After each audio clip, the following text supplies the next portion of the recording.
Before we start today's show, I just wanted to mention our sponsor, Wealthify.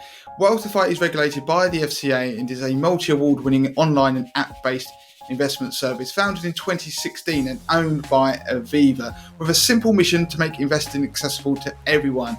You can invest from as little as £1, and Wealthify offers a number of investment products, including a stocks and shares ISA, a general investment account, and a personal pension. However, Wealthify also offers a junior ISA, which allows parents to save for their child's future through investing. Wealthify also offers ethical junior ISAs and the ability for family and friends to pay directly into its junior ISA account for the child's benefit. In the run-up to Christmas, this could provide a meaningful and eco-friendly alternative to present buying. With investing, your capital is at risk and you could get back less than you put in. For more information, head over to moneytothemasses.com and search Wealthify.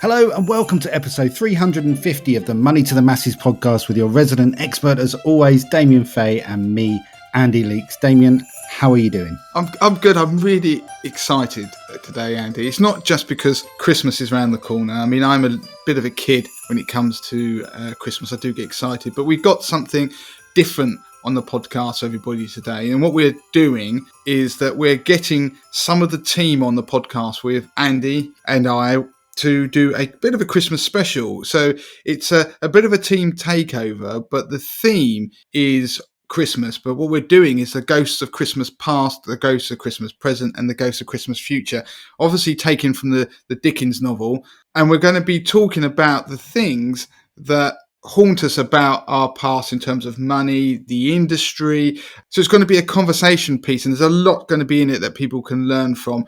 And more importantly, I just think it's going to be fun. So some of the team are going to be coming on the podcast a little bit later. And the other thing I'm buzzing about is actually the new year, because we're going to be doing something we've not done before. And we're going to be launching a 28-day challenge. So like a 28-day fitness challenge, but it's one relating to your money. So we have the Money MOT. It was a tool we created a few years back that's incredibly popular, that will give you a MOT of your money, give you a score, tell you where you are, give you a grade compared to other people in the country, and then give you a bespoke plan if you want to be able to improve that score. But we've obviously realized when you look at it, the realities are that some people, even if you give them all that, they do need a bit of hand holding and motivation starts to wane. People in the new year start off being enthusiastic, but even then, despite them being able to tailor the speed at which they get the email course that comes out the back of the MOT, I thought we needed to create something alongside the MOT that could give people short bursts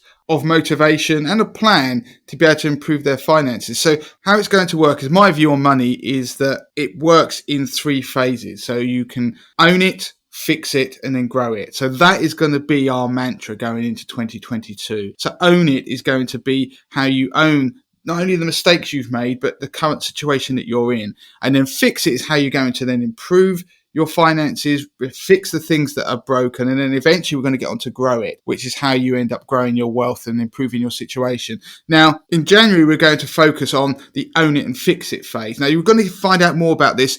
Go on our socials, make sure you follow us on Instagram, TikTok, Twitter, but this is predominantly going to live on Instagram. So there's going to be a plan that you're going to get in each week that's going to tell you tasks that you need to do to improve your finances. So I'm not going to dwell on it anymore. You're going to see more on our social channels, but think of it like these challenges you get people to get you fit in 28 days. We're doing the same thing, but we're doing it with money. And on that, there are going to be live sessions with me as well on a Friday. So we're going to do lives every Friday during that period, so people could talk to me, ask me questions about the things that they've been doing during that week. And there are going to be days off during this period as well. So it's something that I'm really pumped about. It's in development. It's coming in the new year. Listen out for it on the podcast, on our social channels, and be a part of it. And as you can hear, Damien's super excited for this. We all are here at Money to the Masses. And it's really from the feedback we've received from you as listeners, which has made us sort of bang our heads together and work out what is it that we need to do in the new year. And this is where we're at. So talking about feedback, I wanted to just quickly read out one of Damien's favorite ever reviews. And it's from DJ Dom. And he says, I've been listening to Damien for many years, and so so has my son, who has, as a result, been inspired to build up a substantial investment portfolio by following simple and understandable advice. We're very lucky to have such a free-to-air podcast, and we're very grateful to you, Damien, and your amazing team. By the way, I'm retired and have achieved that in large part via your investing advice. You should be given a knighthood, and that is what gets Damien out of bed in the morning, isn't it, Damien? It's like you said, it's one of my favourite ever bits of feedback, and it's great when people give us feedback because it motivates us, and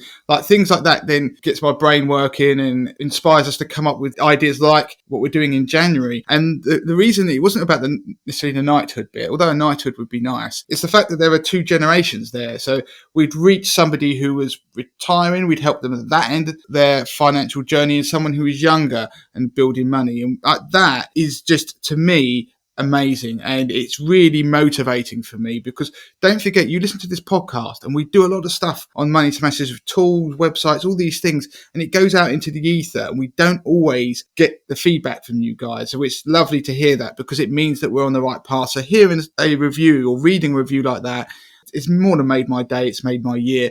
And I just want to say, if DJ Dom gets in touch, emails Lauren at moneytothemasses.com, or you get in touch with me if you want, Damien at moneytothemasses.com, and you give us your address, we'll send you both a Money to the Masses mug. I think that would. And we'll send you both a Money to the Masses mug.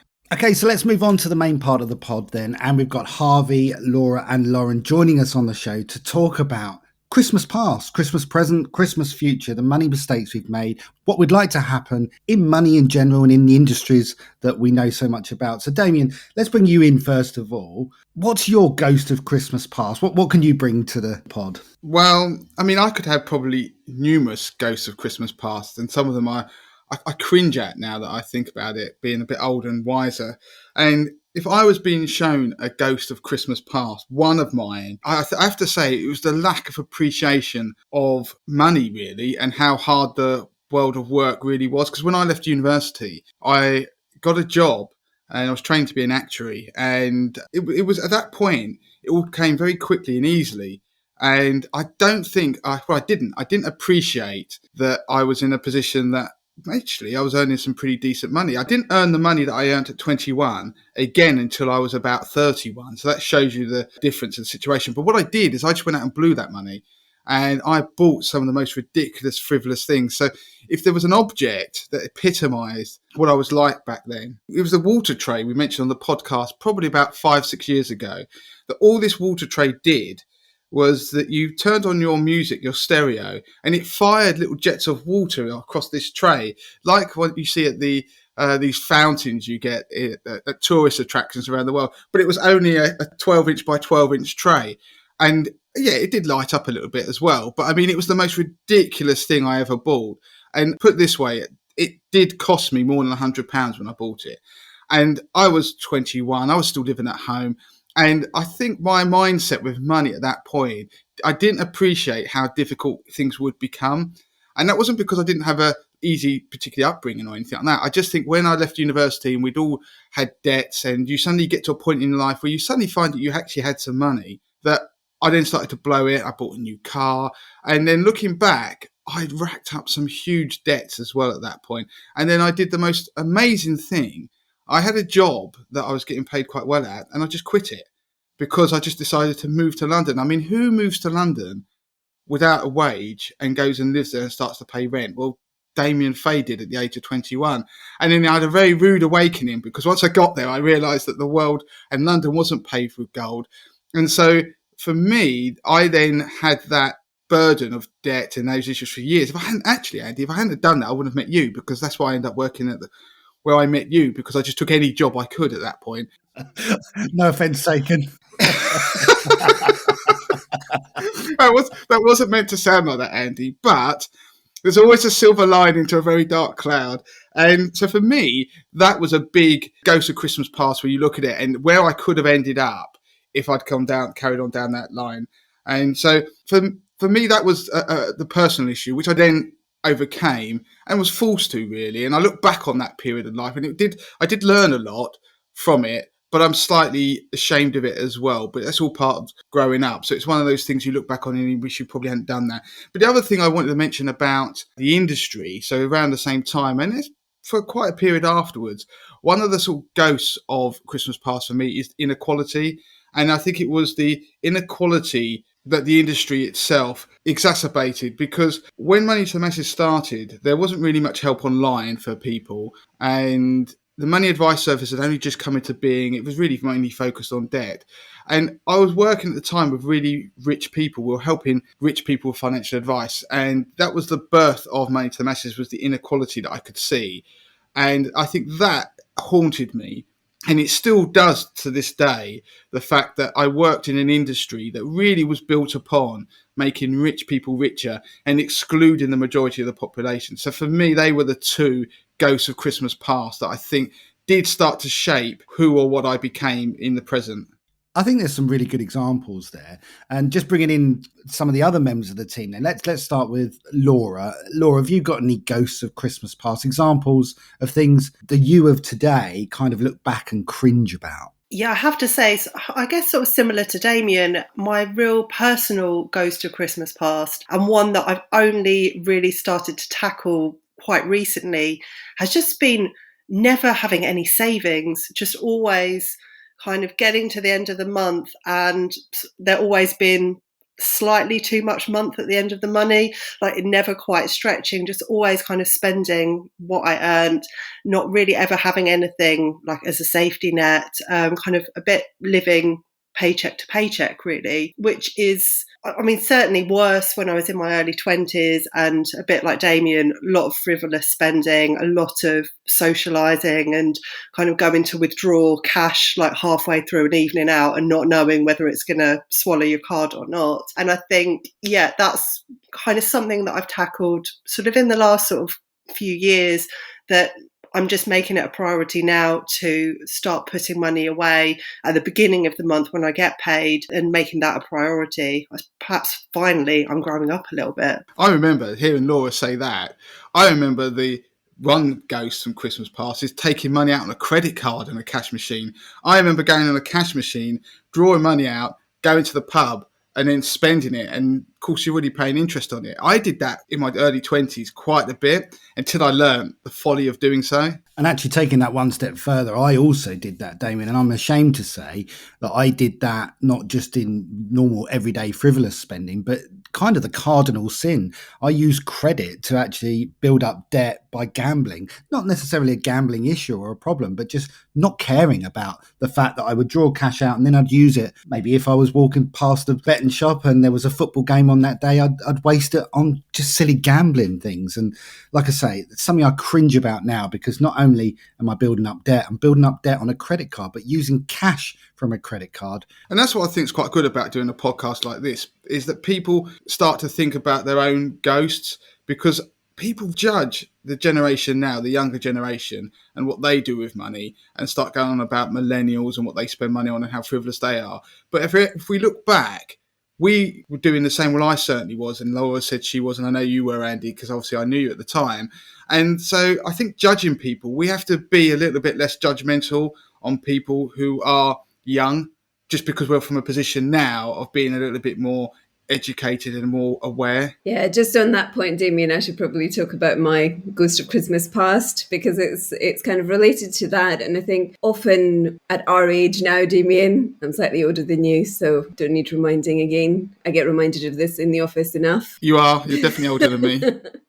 So yeah, I mean, it's one of the things that makes you think is when we're talking to younger people and we're sort of talking to them about their financial circumstances, and perhaps sometimes even doling out a bit of advice on what they should do.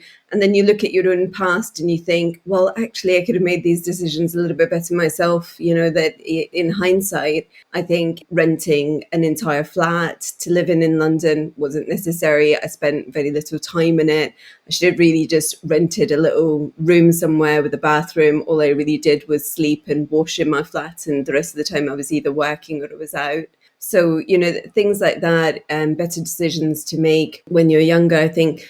compromise is a word we use a lot, but, really, do we think about compromises that we make financially to think about the future and think about our presence and how we're spending our money? I think genuinely I spent money maintaining a lifestyle I didn't need when I was younger. And at the time, I probably felt that I did. And actually, we've talked about age there. And yeah, a few of us at Money to the Masses are slightly older, as Harvey alluded to. But obviously, we've got Lauren in the office as well, who's in her 20s. She's experiencing the present now that we're talking about was our past. So Lauren, to bring you in, what are your experiences? Yeah, so I'm going to come in as the spring chicken around here. And to be fair, all of the ghosts of Christmas past that you've all talked about, I have done exactly the same thing. But I feel like I've come to the realisation a lot sooner than probably what you would all admit that you did. And that's probably partly down to the fact that, one, I work here, and two, I've always been quite mindful about money anyway.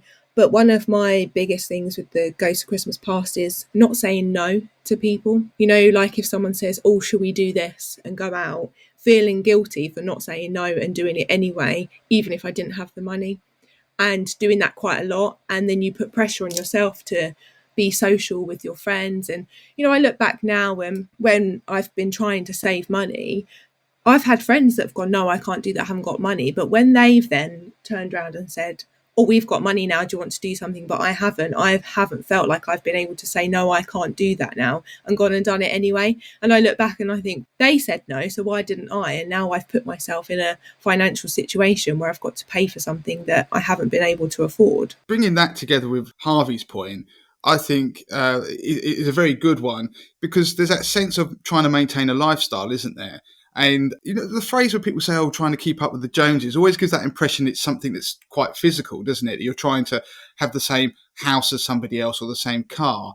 But there's an element of, when I think I was younger, that you just think, well, this is what we do. You go out, you go drinking, you go to the pub. That's what's having fun. It's being young, isn't it? So it's not like you're thinking, oh, I've got to do that because they are. You're just going along with what happens around you. And so there is a point, which I totally get, Lauren, that you have to be quite strong. And I wasn't at that point where you just suddenly decide, I've got to step off of that and maybe miss out a little bit. Yeah, I think it's something that doesn't even just happen when you're younger. Like, it's something I'm experiencing now, stupidly, like with Christmas planning, that suddenly I'm feeling under pressure to buy like more extravagant gifts or buy more and more stuff for my girls, loads of food, loads of going out and socializing. I think especially because we've got more freedom this year after like such a kind of restrained Christmas last year, it's become something that has got out of hand, and that I'm now mindful of trying to rein it in a bit. I'm going to completely agree with Laura. I've actually consciously made an effort not to buy into all the different ways that people talk you into spending more of your money at Christmas time. Christmas time is a time when we've built up a couple of things that we do as a family, as individuals, that we spend money on, and we don't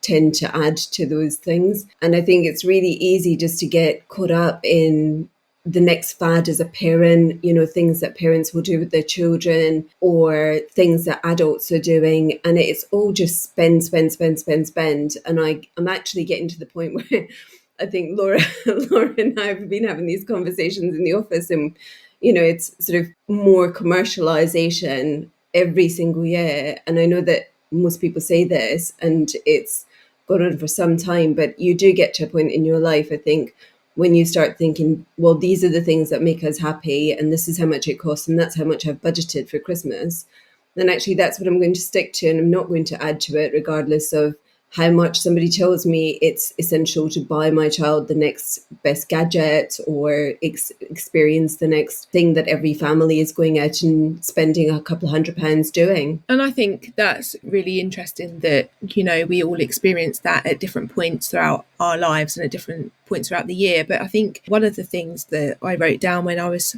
thinking about like Ghosts of Christmas Past is I explicitly remember the point, and I've talked about it before on podcasts, where I had that almost epiphany and my mindset changed about money. And I can't pinpoint the exact reason or the exact time that it did, but it has changed my entire outlook on money as a whole. And with Christmas, since then, I now budget as soon as Christmas is over. in January payday, I budget for the next Christmas. And it's quite, it's a long way off, but every single month I've paid £50 into an account, and my partner pays £50 as well. So that by the time we get to Christmas, that is our Christmas pot, that we do presents for each other, we do presents for other people. And if we have to do any food or any decorations, it comes from that pot. And that's obviously something you have to be very disciplined to do that. But if you do also experience that mindset change, that change in the way you're thinking about money and planning ahead, then it can help you to kind of stick to what you want to do and plan how you want to spend your money. Some really good examples there. And just thinking to finish off this kind of ghost of Christmas past section, if you like, and think of wider examples of industry type things that are of the past, really, and things are moving forward. For me, an example for me, I talked about the gambling using credit cards earlier as something I did in my 20s. Well, I'm glad to say that in April 2020, they actually outlawed being able to gamble using a credit card, which I think is a fantastic change that will make a difference to many, many people going forward. I could have done with that in my 20s, to be honest, and I think it would have been better for me financially had they done so. Laura, have you got any examples of industry type things that where there were problems previously where they seem to have maybe fixed it? Yeah, at the beginning of my career, I was writing a lot about subprime mortgages. And I have to say that this is definitely a ghost that still haunts me today. That slight naivety I had at that stage where I was writing about these mortgages and this type of lending, where some lenders were pushing sort of 120 plus LTV products. So you were borrowing, in effect, far more than the property was worth. And there was just this mindset in the industry at the time that this kind of bubble was never going to burst, that this type of lending and this type of behaviour was sustainable. And then obviously the financial crisis brought that all crashing down. And I saw firsthand, kind of professionally and personally, the kind of the effect that had on people's finances and the mortgage industry as a whole. And I think that the good thing that has subsequently come in following the mortgage market review in 2014 was much more of a focus on affordability and responsible lending. And I think it's something that we need to be mindful of at the moment, that there seem to be some kind of noises, some slight movement back in the favour of more lenient, less stringent lending, and income multiples are edging up. There's talk by the Bank of England this week about removing the stress testing part of mortgage assessments. And I think it's just something that we need to be aware of and to learn those lessons of history so we just don't end up going down the same path again. And that moves us on nicely then into the sort of Christmas present, if you like. What are we doing collectively? What is the industry doing? Are there sort of good examples? Damien, what about you? Yeah, before I go on, I just have to mention that if you hear disembodied voices behind me, it's not some sort of sound effect. There's some guys decided to come in just as we're recording the podcast in the office and fix the wall that's been damaged for about 2 years. So how's your luck? So just ignore them. I might ask them what their view is on the ghost of Christmas past, present and future and see what they say. but I mean, one of the things I'd say that in the present, one of the real positives is that with technology has improved things massively. It's democratized money much more. So part of the reason I think in the past that people were alienated from some of the solutions out there was because you had to go and see a financial advisor face to face or pay for somebody's services to be able to get advice or to be able to start investing. There were high minimums, high charges. And I think what's happened is that we've learned from that. And over time, we're now with technology be able to come up with solutions that allow everybody to be able to sort their money and fix it, like we were talking about earlier on in the show. I do worry one of the ghosts of Christmas present is still the fact that I think not enough people have access to financial advice. So I think that if that doesn't change, then we could be into a future that I won't like the look of, and I don't think anybody else will like the look of either, because I think financial advice hasn't become democratized as much as it should have been. But from a personal note, I have to say one of the things that is like a ghost of the present that could inevitably just turn into something that I wouldn't want it to be in the future is, I suppose, the word control. I'm very conscious of the way that I run my finances and in our family. Obviously, it's what I do for a living. But there is a flip side to that, because when you go from like I was in my 20s, when you're completely out of control, and then you go to the point where you are then in control, that you don't lose sight of the fact that money is really oiling the wheels and it's facilitating things for you, and it's not the other way around. And so for me, I suppose this is bleeding a little bit into where I might be going and talking about the Ghost of Christmas Future. I'm conscious that I don't want that to start to impact the future. So the control element of getting your finances in order is what we want to do. But also you need to be mindful. You don't need to get it too far and become obsessed with it and forget to actually enjoy life a little bit. Do you know, it's really funny that you actually say that, because I had written down the exact same thing as the ghost of my Christmas present, because I went from exactly the same thing with my money and not budgeting and not saving to then becoming budgeting obsessed, as we all know, the way I talk about how I've managed my money and doing, the budgeting apps. And I think those things, the way tech has helped us manage our finances, and with the, you've got the Starlings, the Monzos, you can put your money in the savings pot, you've got the budgeting apps. But I have noticed a tendency where I will get stressed out, like moving house. I've talked about my moving house journey, and the upheaval with my finances of moving house has made me so stressed without realizing about my finances, because I had everything in order. Everything was going where I wanted it to be. Everything was in a pot. So I had a nice little deposit that was sitting there. And then I moved, and, we'd saved money to do the kitchen and everything like that. But then I needed other things. The boiler broke, the car broke, the mortgage payment came out literally 3 days after we moved in. So all of that upheaval, it really stressed me out. And I thought, I keep taking a moment where I'm like, I need to just stop. You've managed your money. You know what you're doing. You can just take a moment to look at it and everything's fine, because like you say, Damien, the stress can take over and you worry too much about things like that. I totally agree. And I suppose the analogy, you know what I'm like, I like analogies. It's like when you look at your garden. If you've got a garden and you get stressed at the fact you haven't cut the grass for that week because it starts looking a mess, that you can get yourself into a cycle of keep tending it. And actually, every now and then, it's sometimes have to let it go a little bit wild to then get it back into order, because you then become obsessed and don't do anything else. So I think it's interesting that you picked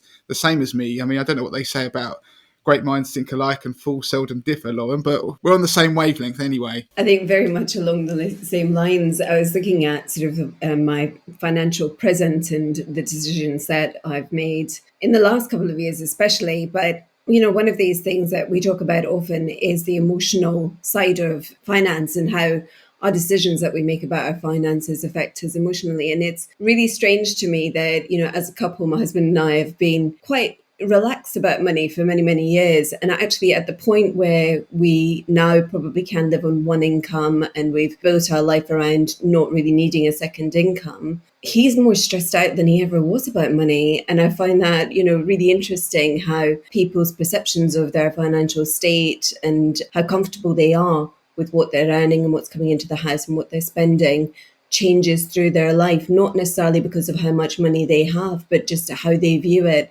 And I think that that's something to reflect on, and probably something that Lauren's had to check herself on, because she was so used to being in control of so much of her money. And now, she's sharing that with somebody else, and that's changed the way that she feels about it. And sometimes it's not how much money we have and how much money we're spending, it's just how we view that. Yeah, and just quickly touching on that, Harvey, it is interesting because I think especially with the pandemic, I've learned a lot about, how I see money and how I see myself and the goals I want to achieve. And if I look back, one of my goals was to buy a house. I've now done that, but you need to sometimes take a step back and think, I've actually achieved one of my goals. That's a massive goal, rather than always thinking and striving ahead, thinking about what you want to achieve at the future. Just take a moment to look how far you've come and what you came from to where you are now. And I think I'm really guilty of not doing that. That was one of my massive goals, and I feel like I haven't had the time to stop and just be like,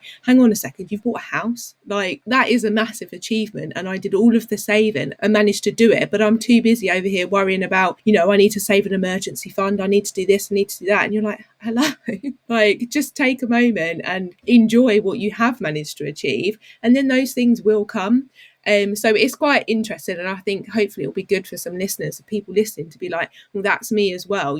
We work in money, but it doesn't mean that we're all perfect with money and that we have the same worries as everyone else. And I think to help that emotional part of it and how we think about it, it's just more people talking about money to one another. I think as a society, we don't talk about money. We're really apprehensive about talking about our personal matters. Money is really personal to a lot of people, and we find it difficult to talk about these things with one another. But the more we talk about it, the more we can help each other, but also the more we can uplift each other. I've done that with members of the team where, we've sat down and I've gone, go you've made that decision and that's really great because that's bettered your financial position. And sometimes you need to hear that. You need to hear other people telling you that you've made good decisions and that's good for you. And we need to do that more. And what I would just add to that is that it's interesting where we talk about money, you realise that everybody's had the same or similar journeys at some point, and they've all made mistakes. Everybody makes mistakes.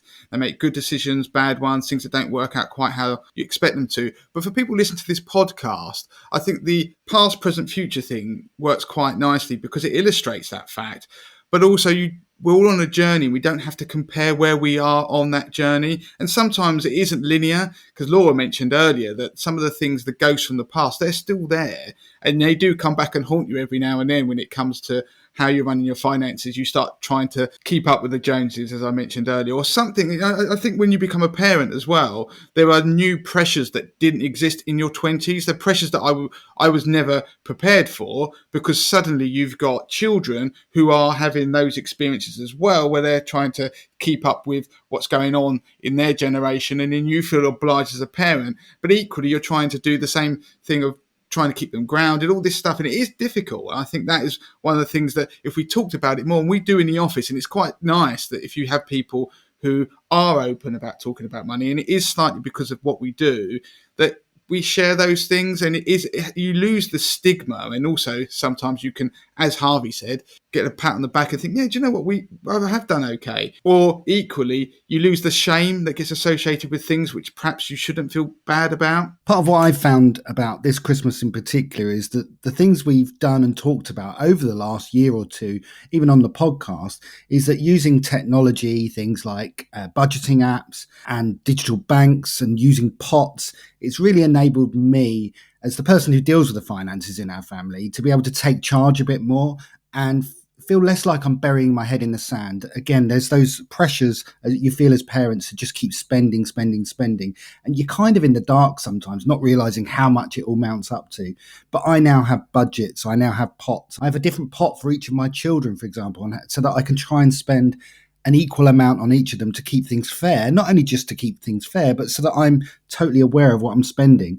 And these new apps and digital banks, this is the Christmas present, and I like it. I'm a control freak, and this has kind of made me worse in that regard, but I'm enjoying the Christmas present, and I'm looking forward to the Christmas future and what these apps and the technical developments will hold. And just taking on to really, really basic budgeting, like, one of the Advent tips that Damien did on the stories over the last few days when we've been doing tips, it applies to parenting skills as well. I think when you're raising children and they're babies, we're really happy to tell each other, what buggy to buy, what milk to use, what, weaning technique is great.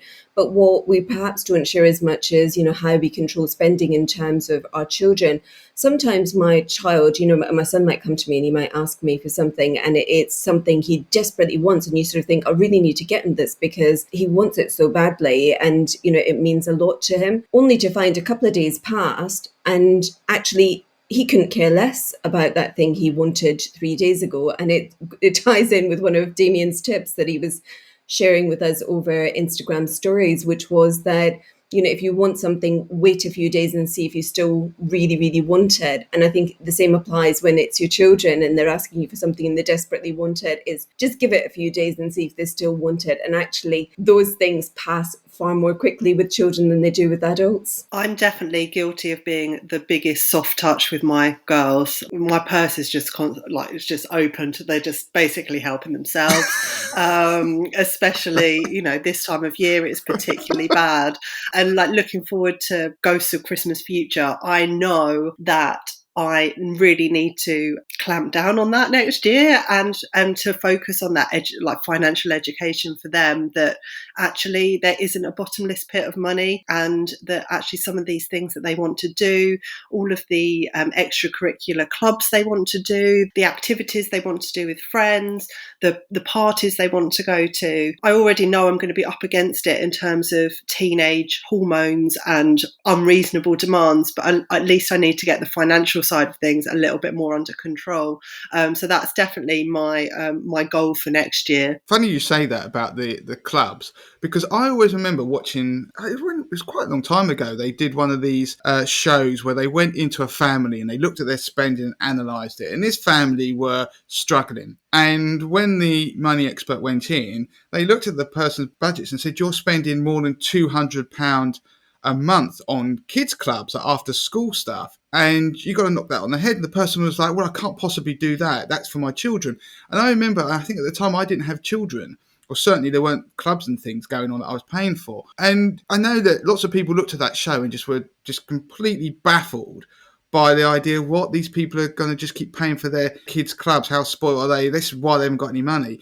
But the realities are very different once you have children, because these clubs, they add up, don't they? They're not a lot of money individually, but they soon add up. And those sorts of things, I think you learn not to be so judgmental of people. Once you go through life, you start to realise that actually I feel more sympathy towards that family now than I did probably at the time, because they were actually cutting back on everything else to try and give their kids the experiences, and that's what was causing them to struggle. Perhaps unsurprisingly, I'm the world's worst for this. I've signed my girls up to every club. Sometimes it's stuff that they're not even interested in. I'll have a conversation with another mum about some fantastic club that their kid's doing, and before I know it, I've signed up, committed to a term's worth of lessons, and my girls are just basically hating it.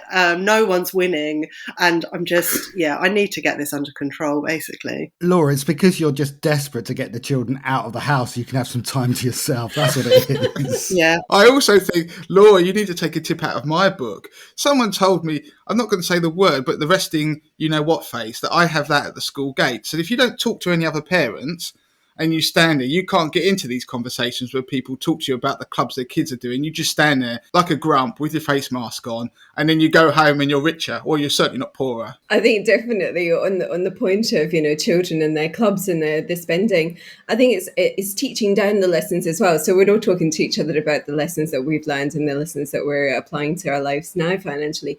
But sometimes just asking them to choose between the things that they want to do. So if there's two clubs that they want to do, which one do they want to do? And sometimes, even if I could afford to put my child in both clubs, I make them choose, just because that's how life is. And, when they grow older, they need to learn those things. I think that's a nice tip. And you've touched on there, Harvey, talking about that's how life is. That is kind of the future, if you like. So let's move on to the ghost of Christmas future. Let's have a window into what we would like the world to be like, what we see the world in our financial futures. I suppose, taking the whole ghost of Christmas future, one of the things about that story was if you didn't change, where it could end up, and they didn't like the look of that. And I suppose for me, it goes back to the control thing that I was talking about, and Lauren also mentioned, is that I want to make sure that I allow my kids to make the mistakes that I did, but probably to a lesser degree. I always remember my dad saying when I was growing up, he used to turn around and say, when he'd hear about the things that we'd done, not money related, but just as being teenagers, he'd be sitting there thinking, well, at least they haven't done this, and this, which is what I'd done at that age as well. And I think there's a danger that doing what I do as a parent, like a job, and as we're older, that we start to want them to become financially independent and very good with their money and all these things very young. And that is actually in danger of becoming a really controlling parent. And do you know what perfection would look like at an age of 21, what people, in inverted commas, should be doing if they're going to be sort of financially successful in life? But the realities are we have to allow them to make the mistakes in their own journey. Otherwise, they're just doing the things that we wish we'd have done. And I suppose that's my only thing I'm worried about, the ghost of Christmas future, to rein that in and allow my kids, if they're going to go and buy a water tray that makes dancing fountains and lights to music, then I've got to maybe not judge them and just allow them to do it. So that's one of the things, allowing my kids to make mistakes. I've got to make sure that I remember that. But I suppose the other thing, if you look at the future, going back to something Andy said, technology is brilliant. And I'm really excited about the future for money. I think that people don't realise that now and going forward is the best time to probably be alive when it comes to trying to sort your finances out. The changes since I've been in this industry, which is 20 plus years, are incredible. And now you can do things at the touch of a button and using apps and stuff like that. But there is a danger, I do think, is that financial education is getting left behind. So the understanding of what's going on. So the idea that people were getting into day trading a lot, people buy cryptocurrencies and things like that, very young. If you ask most young people, they've probably at least had a conversation or are starting to, I'm talking about people in their early 20s, get into maybe some crypto stuff. And that's fine, but they need to be taught about the idea that maybe that should only be about like 5% of your investable assets that you're doing there. So I do worry, though, that we are going to a world where people are investing in riskier assets because they're trying to go for like the moonshot, trying to get rich quick. And I think social media is playing into that. So I do worry about that. And the problem I can see is that if somebody gets burnt, which inevitably they probably will do at some point, if you're investing in a single asset class of any kind, that they'll just go, investing isn't for me, and then they'll back away from it completely, and then they'll be put off doing any of the more sensible things like investing in index trackers, building a portfolio, putting money in their pension. They'll just not do it because they'll think, I tried it and I got burnt. So, and one quick last one, I do think the world has improved in terms of some of the inequalities, but they're still there. And I do think that if we don't do more, and I'm thinking particularly about men doing a bit more to acknowledge the inequalities, especially facing women in money, I do worry that my daughters are going to grow up into a world that probably isn't any different to what it is now. Exactly on that point, Damien. I think that one of my future wishes is to teach and to encourage younger people to step up and ask for things like pay rises. I think as a young brown woman in the city, when I first started out my career, I was really reluctant to ask for things like pay increases or, even just check what my market value was and move around a bit to see if I could earn more money. And I think that that's something that seems to be changing and needs to change more. I think just empowering women, but also people from ethnic backgrounds, especially when you're sort of first generation in this country, you don't necessarily have that input from your parents to help you to understand how to navigate those situations where a pay rise may be possible or changing jobs might be fruitful for you financially. And I think that these are things that we need to talk about more. It's essentially by talking about these things that I think next generations and younger people will learn to do that bit more. So going back to another point that Damien made about the good side of the resources that are available to people now, but also the dangers of that. And I think that something that really does need to change, or it could lead us in a very bad direction, is people need to become more discerning in the way that they consume this information. So there's lots of stuff on social media, especially TikTok. There's good stuff like the stuff that Money to the Masses is producing, but there's also lots of absolute rubbish out there, and it's dangerous and it's leading people down the wrong path. And there has to be some kind of control over that or regulation of that type of information, how it's being presented and how it's being consumed. I was going to follow on from that as well, and particularly the point where Damien was talking about investing for young people and investing in, the Bitcoin, the cryptocurrency, the trading. And I see it firsthand as well with my boyfriend. He'll see something, he'll follow an influencer, and then he'll go, what's this then? Do you know about that? Should I be doing that? And we were talking about NFTs in the office the other day. And literally, we'd had that conversation in the office. I got home and the first thing he said to me was, so what are these NFTs then? What's that? I keep seeing it all over social media. And I think the danger with these things and the social media is you get these influencers paid to promote these trading apps, these trading platforms. So young people are easily influenced and they think, oh, this person here, they know what they're talking about. I'm going to do that as well. But like we've talked about, they don't have the foundations that you should have before you're looking to trade or invest. And Damien talks about it a lot, saying that you shouldn't really be considering investing until you've cleared your debt, until you've got an emergency fund, until you've kind of fixed your finances now. That is when you can start thinking about doing those things with that spare bit of money. And I just think with social media, there's a danger for people to try and get rich quick and to try and spend money or invest money that they don't actually have. And that's the danger of things going a bit wonky and getting into money trouble. And linking that back to my point, where you don't want to preach to people, but these are risks that didn't exist when we were younger. So the investing risks of people being promoted things that are probably just scams half the time. And so it's not us telling people don't do things. It's telling people to look both ways before you cross the road. And that's what we're trying to do with Money to the Masses. And I think we need more of that going forward. And like Laura's point on regulation, that one of the issues we do have is that regulation, I think, is always falling behind what's going on in the real world. So innovation happens very quickly. And the FCA, for example, they react to things.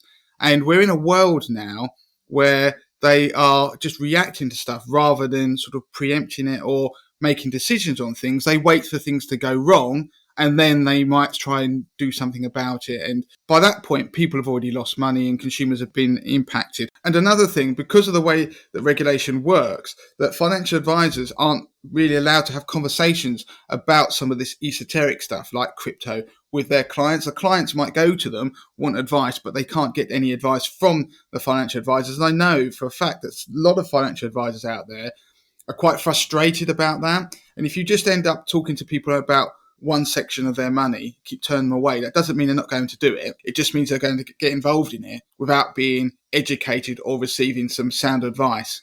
I was thinking as well, like touching briefly there on like the insurance industry, is the lack of transparency, and I can't see it changing anytime soon. And that, I think that goes for the majority of insurance policies, to be honest, whether that's your pet insurance policy, your travel insurance policy, or even your life insurance policy. The fact that when you take out an insurance document, you have to read a 40-page pamphlet about the T's and C's of what you've taken out and what you can claim for. I think money and finance just doesn't need to be that complicated. And I think by having those complicated documents, it automatically sets some people up to fail, because most people don't read them. And, you know, we do because that's part of our job. But we'll all be guilty of going on a site and, you know, where it says, click here to say you've read the terms and conditions. I mean, I never read those on some random site and I don't know what I'm signing up for. So people do the same thing for certain finance products. And then later down the line, when they come to claiming or needing something that's supposed to help them, they're no longer able to claim because of something that they missed in this really long and complicated document, which shouldn't be there for those people. I think it's a really interesting point, and it's a difficult one, because there are innovators that are looking to change that. There are companies, certainly within life insurance, I know personally, that have come up with products that are super simple. The problem with that is because they're super simple, they oversimplify it, and it actually means people aren't really buying the best product for them. So it's finding that happy medium. I think it will come, but there needs to be a better solution to the really, really complex policy that's going to probably cover you really well, but you don't truly understand it, to the one that you can just buy with 2 clicks that probably doesn't serve you best.